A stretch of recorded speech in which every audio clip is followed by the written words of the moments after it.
DPA news Marathi, शोध सत्य बातमीचा। आपण बघत आहे DPA न्यूज मराठी। मी विदर्भ प्रतिनिधी जगदीश मेश्राम। आपण सध्या या ठिकाणी आहोत। नागपूर वर्धा चंद्रपूर हा महामार्ग आहे। या महामार्गावरती पूर्ण अतिशय वाहतूक कोंडी झालेली आहे। संपूर्ण ठिकाणी जर आपण बघितलं या ठिकाणी 30 ते 40 किलोमीटरवरती वाहतूकची कोंडी झालेली आहे आणि अनेक शेतकरी राज्यातून अनेक ठिकाणावरून शेतकरी इथं उपस्थित झालेले आहे। काही शेतकरी रहदारीनं सुद्धा या ठिकाणी ट्रॅक्टरमध्ये आपलं जेवणाची व्यवस्था घेऊन या ठिकाणी उपस्थित झालेले आहे। काही शेतकरी आपल्यासोबत जोडलेले आहे। आपण त्यांच्याकडून जाणून घेणार आहोत। काय नाव तुमचं दादा? आदित्य कारेकर। आपल्यासोबत आदित्य भाऊ कारेकर जोडले आहेत। काय नेमक्या मागण्या घेऊन आले तुम्ही या ठिकाणी? आता शेतकऱ्यांच्या तर तशा भरपूर मागण्या आहे, पण आम्ही मुख्य मागणी म्हणजे आमचा 7/12 कोरा करा आणि नुसता 7/12 असा, म्हणजे ज्या वेळेस तुम्ही मागच्या वेळेला जसं कर्जमुक्तीचं आश्वासन दिलं होतं त्याच्यामध्ये नाही का त्यांनी आधी थकबाकीवाल्यांचं कर्जमाफी केली आणि रेग्युलरवाल्यांना नाही का तुम्ही कर्ज भराबा आणि आम्ही तुम्हाला प्रोत्साहनपर 50,000 रुपये देऊ रेग्युलरवाल्यांना असं सांगितल्यानंतरही त्यांनी फक्त थकबाकीवाल्यांच्या अर्ध्याच लोकांच्या कर्जमुक्त्या केल्या, बाकींच्यांना तशानं तसंच ठेवलं आणि जे रेग्युलरमध्ये होते त्यांनाही 50,000 अर्ध्या लोकांना भेटलेले नाही। आम्ही सरसकट जोपर्यंत कर्जमुक्ती होणार नाही तोपर्यंत आम्ही इथे आंदोलनावर आहोत। नक्कीच तुम्ही म्हणता या ठिकाणी जे आहेत शेतकऱ्यांच्या वतीनं जे मागील जे कर्जमाफी झाली होती ती कर्जमाफी कुठेतरी तुटपुंजी वाटत आहे, हे शेतकऱ्यांच्या मनामधून त्यांच्या भावना व्यक्त करत आहेत। कारण या ठिकाणी जर आपण बघितलं शेतकरी जे आहे या ठिकाणी सरसकट जे कर्जमाफी जे आहे सरसकट कर्जमाफीसाठी शेतकरी सध्या तरी या ठिकाणी ठाम भूमिकेवरती आहेत। या ठिकाणी जर समजत सरकारच्या वतीनं आता 4 वाजता त्यांची काही प्रतिनिधी येणार आहेत, काय तुम्हाला वाटतं याच्यातून तोडगा निघेल काय? आता हा जो आंदोलन जर जे चिघळलं आहे आणि बच्चू भाऊनी हा जो एल्गार पुकारला आहे याच्यामध्ये कालपासून आम्ही इथं मुक्कामी आलेलो आहो। काही भरपूर महाराष्ट्रातले भरपूर लोक आले आहे, मुक्कामानी आले आहे, स्वतःचं सगळं अन्न वगैरे घेऊन आले आहे। आम्ही रात्री बोलल्यानंतर बच्चू भाऊ म्हणाले की आपण त्यांना 12 वाजेपर्यंतचा अल्टिमेट देऊ बा, तुम्ही काहीतरी सांगा। त्याच्यानंतर त्यांनी स्वतःहून की आम्ही तुमच्याशी चर्चा करायला तयार आहोत म्हणून सांगितलं आणि 4 वाजता ते 2 मंत्री इथे पाठवणार आहे। त्याच्यानंतर काय ते निर्णय घेतात त्याच्यानंतर बाकीचं सगळं होईल, पण जोपर्यंत आम्हाला 7/12 कोरा भेटत नाही तोपर्यंत आम्ही इथून हटणार नाही एवढं मात्र जर समजा इथं सरकारचे लोकप्रतिनिधी आले आणि त्यांनी आश्वासन दिलं की कर्जमुक्ती करू, काय तुमची या भूमिकेला म्हणजे त्यांच्या याच्यावर तुमची समाधानी राहील की तुम्हाला कर्जमुक्तीचं काही GR वगैरे प्रसिद्ध करायला पाहिजे? नाही, तुम्ही आता त्यांनी सांगितलं ना की आचारसंहिता लागू शकते, आचारसंहिता लागायच्या पहिले आम्हाला तुम्ही GR करून द्या तयार। शासनाचा GR निघाला पाहिजे की कर्जमुक्ती झाली पाहिजे? बिलकुल झालीच पाहिजे। नक्कीच भाऊ, तुम्ही या ठिकाणी सध्या आंदोलनस्थळी म्हणजे हे मोर्चा चालू आहे या ठिकाणी किती दिवसापासून तुम्ही आता? आम्ही कालपासून आलेलो आहे। किती वाजता आले तुम्ही या ठिकाणी? आम्ही तसं तर 10-11 वाजेपासूनच येऊन आहो इथे। आजचा या ठिकाणचा दुसरा दिवस तुमचा? दुसरा दिवस आहे। तुम्ही परत जाणार की या ठिकाणी ठिय्या मांडून बसणार? नाही, आता आम्ही इथंच बसणार आहोत। आता विषय असा आहे की यांनी पाणी बंद केलं, आमच्या अंगाची वासही सुटली, तर त्या मुख्यमंत्र्यापर्यंत गेली पाहिजे आणि त्याची दमकोंडी होऊन आमची कर्जमुक्ती केलीच पाहिजे, तोपर्यंत आम्ही इथून हटणार नाही म्हणजे नाही। नक्कीच तुम्ही जर बघितलं या ठिकाणी शेतकरी जे आहेत अतिशय त्यांच्या मनामध्ये जो आहे तीव्र असा अंतश निर्माण झालेला आहे।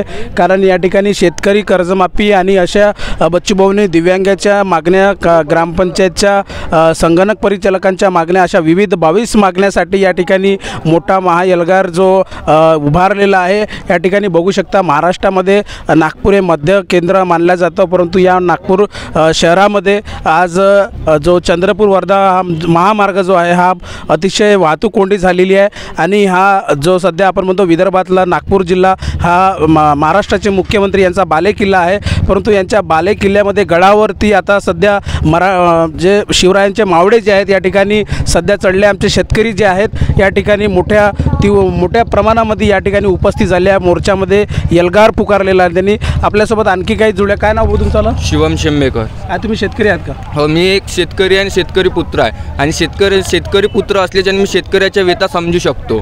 सरकार जे आश्वासन देते वारंवार आणि खोटं बोलते, सरकार का म्हणताय आम्ही योग्य वेळ आल्यावर कर्जमाफी करू, पण आता योग्य वेळ कोणती? मराठवाड्यातल्या पण शेतकऱ्याचे नुकसान झालं आहे, विदर्भातल्या पण शेतकऱ्याचे नुकसान झालं आहे, सर्वकडल्या शेतकऱ्यांचे नुकसान झालं आणि हे आता योग्य वेळ आहे ना, आता सरकारनं कर्जमाफी करायला पाहिजे. नक्कीच, कारण कालचीच घटना आहे. महाराष्ट्रामध्ये 8 शेतकऱ्यांनी आत्महत्या केलेली आहे आणि सरकार जे म्हणतात की योग्य वेळ आल्यानंतर कर्जमाफी देऊ, कुठेतरी शेतकरी जे आहेत त्यांना असं वाटत आहे की ही सर्वात मोठी योग्य वेळ आहे. कारण महाराष्ट्रामध्ये संपूर्ण पिकाचं सोयाबीन असेल, कापूस असेल, ऊस उत्पादक असेल, या ठिकाणी संत्रा उत्पादक असेल, अनेक शेतकऱ्यांचं जे आहेत नुकसान झालेली आहे, पिकांची नासोळी झाली आहे. कारण परतीचा जो पाऊस आहे कालसुद्धा महाराष्ट्रामध्ये ढगफुटी अनेक ठिकाणी झालेली आहे, त्यामध्ये सुद्धा कापसाचं जे आहे पीक हे मोठ्या प्रमाणात नासोळी झालेलं आहे. त्यामुळे शेतकरी जे आहेत या ठिकाणी ठामपणे भूमिका घेऊन ते या ठिकाणी सरकारला मागणी करत आहेत की आमची कर्जमुक्ती झाली पाहिजे. काय वाटतं आहे तुम्हाला, शेतकरी कर्जमुक्ती करेल काय? शेतकरी कर्जमुक्ती करेल म्हणजे करावंच लागेल सरकारला, कारण की आता इतके जे लोक जमलेले आहे ते सर्व सोयी घेऊन आलेले आहे. जोपर्यंत गव्हर्नमेंट म्हणजे सरकार आहे तेव्हापर्यंत कर्जमाफी करणार नाही, तोपर्यंत आम्ही इथून हटणार नाही. आम्ही इथं नाही का आमचे ढोरं वासरं गुरं ढोरं सोडून आलेलो आहोत, तिथं चारा टाकासाठी कोणी नाही आहे. म्हणजे याचा अर्थ आम्ही आज शेतकरी संपावर आहोत. जोपर्यंत आम्ही तिथं संपावर आहोत शेतकरी, तोपर्यंत अख्खा नागपूर संपावर राहील आणि या नागपूरची जॉग्राफी हिस्ट्री आमच्या हातात राहील, कशी बदलावायची आणि कशी नाही. तर नक्कीच आपण जर बघितलं शेतकऱ्याच्या वतीनं त्यांच्या मनामध्ये खूप मोठा तीव्र असा या सरकारच्या विरोधामध्ये सरकारच्या विरोधात त्यांची भूमिका आहे. आणि या ठिकाणी जर म्हणलं तर शेतकरी जे आहेत या ठिकाणी इतिहास नवीन घडवायचा प्रयत्न कुठंतरी या ठिकाणी दिसत आहे. कारण नागपूर शहरामध्ये जे जाण्याचा मुख्य मार्ग आहेत या ठिकाणी अतिशय वाहतूक कोंडी झाली आणि शेतकरी जे आहेत ते मोठ्या प्रमाणामध्ये त्यांच्याकडून ज्या घोषणाबाजी आहेत आपण बघितलं तर पुढे जे काही ठिकाणी समजलं तर त्या ठिकाणी पूर्ण वाहतूक कोंडी झाली आहे. या ठिकाणी शेतकरी जे आहेत मोठ्या प्रमाणामध्ये या ठिकाणी त्यांच्याकडून तीव्र असा आतंश निर्माण झालेला आहे. या ठिकाणी जर आपण पाहिलं तर शेतकऱ्यांचे अनेक युवक जे आहेत ते शेतकरी पुत्रसुद्धा या ठिकाणी उपस्थित आहे, शेतकरीसुद्धा मोठ्या प्रमाणात उपस्थित आहे. अनेक बसेस जे आहे या ठिकाणी वाहतूक करणाऱ्या ज्या गाड्या आहेत त्यासुद्धा या ठिकाणी ठप्प झालेल्या. सर्व गाड्या कालपासून मला वाटते 4 वाजतापासून कालचे सायंकाळचे 4 वाजतापासून या ठिकाणी गाड्या संपूर्ण ठप्प झालेला आहे. आजचा दुसरा दिवस आहे आंदोलनाचा. काही वेळा अगोदर रेल्वे ट्रॅकसुद्धा थांबवण्यात आलं होतं, परंतु तिथले काही आंदोलनकर्तेसुद्धा तिथून परत आलेले आहेत. आपल्यासोबत आणखी काही शेतकरी. काय नाव होतं तुमचं? विठ्ठल जनार्दन बत्की. कुठून आले तुम्ही? चंद्रपूर. कुठून? वरोरा तहसील.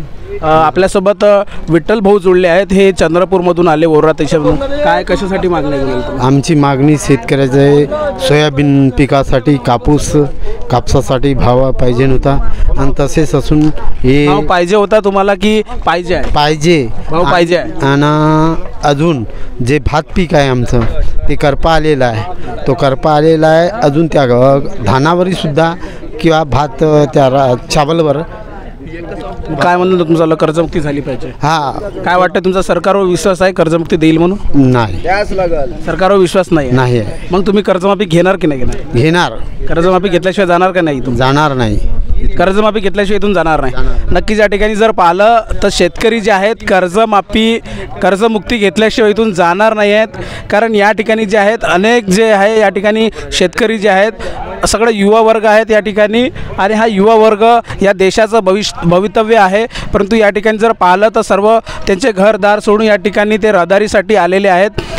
नक्कीच या ठिकाणी आणखी काही जुळले. काय नाव तुमचं? माझं नाव पंकज राऊत आहे, मी ग्रामपंचायत कर्मचारी आहे. मागे बच्चूभाऊंनी मोजरीला आंदोलन उभारलं होतं, त्यावेळेस चंद्रशेखर बावनकुळे साहेब यांनी स्वतः लेखी आश्वासन दिलं होतं, परंतु त्या आश्वासनाची पूर्तता अजूनपर्यंत सरकारने केलेली नाही. बरेचसे घटक असे आहेत, शेतकरी आहे, शेतमजूर आहे, मेंढपाळ आहे, ग्रामपंचायत कर्मचारी आहे, या सर्व घटकांच्या ज्या काही मागण्या आहे, अपंग आहेत, या सर्वांच्या मागण्या आहेत, परंतु शासनानं अजूनपर्यंत कुठली दखल घेतलेली नाही. त्यामुळं शासनाला अशी विनंती राहील आमची की सर्वांच्या मागण्या मान्य करून. काय तुम्ही म्हणता चंद्रशेखर बावनकुळे यांनी आश्वासन दिलं होतं. मग काय वाटतं तुम्हाला, सरकारवरती भरोसा आहे का की तुम्हाला आश्वासन दिल्यानंतर तुमचं आश्वासन सरकारवर बिलकुल भरोसा राहिलेला नाही. कारण आम्ही ग्रामपंचायत कर्मचारी हा घटकसुद्धा बरेच दिवसापासून वंचित घटकच आहे. बरेच वेळा आम्ही आंदोलनं केले. किती दिवसापासून तुमचे पगार थकीत आहे? पगारसुद्धा 2 महिन्यापासून आमचे पगार पण मिळाले नाही. दिवाळीला पण आम्हाला आमची दिवाळी पण अंधारात गेली. बऱ्याचशा गोष्टी आहे. पण ताज्या घडामोडी व अपडेट जाणून घेण्यासाठी आताच DPA न्यूज चॅनलला सबस्क्राईब करा आणि बेल आयकॉन क्लिक करायला विसरू नका.